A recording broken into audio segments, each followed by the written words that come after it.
कहानी की शुरुआत में एक रोशनी दिखाई जाती है। उस रोशनी से एक आदमी निकलता है। फिर उसकी ही शक्ल का एक आदमी उस पर गन से हमला कर देता है।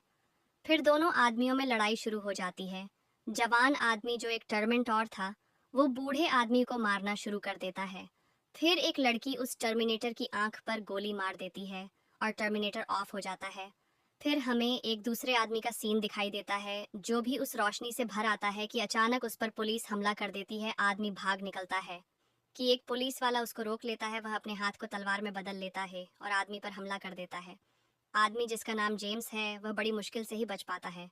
लेकिन तभी बुद्धा आदमी जो भी एक टर्मिनेटर होता है, वह जेम्स को बचा लेता है। लड़की जिसका नाम ईएमए होता है, वह उसको बताती है कि जो पुलिस वाला हमारे पीछे पड़ा है, वो एक एडवांस्ड टर्मिनेटर है। जेम्स कहता है कि उसे उसकी जान बचानी चाहिए, ना कि ईमा को उसकी। उसे समझ में नहीं आ रहा होता है कि यह क्या हो रहा है। फिर ईएमए उसे अपने अड़े पर ले जाती है और उसे कहती है कि मुझे पता है कि मेरे बेटे ने तुम्हें मुझे बचाने को भेजा है। वह उसको बताती है कि तुम्हें टाइम ट्रैवल के नियम नहीं पता है। वह कहती है कि समय एक पेड़ की तरह है, हर एक टाइमलाइन उसकी एक ब्रांच की तरह है। जब तुमने टाइम ट्रैवल किया, तो एक नई वास्तविकता का जन्म हो गया है। मेन और गबन काफी समय से इस पर रिसर्च कर रहे हैं।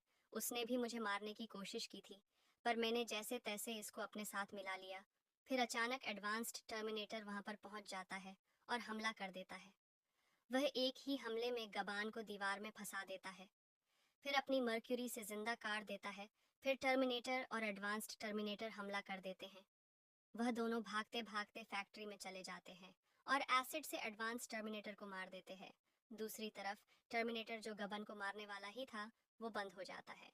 कि तभी पुलिस आ जाती है और उन दोनों को हॉस्पिटल भेज देती है। कि तभी वहाँ एडम आ जाता है, जो असल में ईएमए का दोस्त होता है। फिर अचानक जेम्स एडम के गले मिल जाता है और हमें पता चलता है कि एडम असल में जेम्स का पिता है। लेकिन एडम को ये पता नहीं होता कि उसका कोई लड़का भी है, क्योंकि जेम्स फ्यूचर से होता है। कि तंज वह गबन टेडी बेयर लेकर आ जाता है, जो असल में गुण होती है। फिर वो गन से एडम को शूट कर देता है। फिर हमें पता चलता है कि गबन को एडम को ही मारने के लिए भेजा गया था। लेकिन तभी एडम उठ खड़ा होता है और बताता है कि मैं इस वास्तविकता के फ्यूचर से हूँ। तुम लोगों के कारण एआई कभी अर्थ पर कब्जा नहीं कर सकी, पर मैं ऐसा नहीं होने दूंगा। मैंने एडम को मारकर उसका रूप ले लिया है। कि फिर गाबन और एडम में लड़ाई शुरू हो जाती है।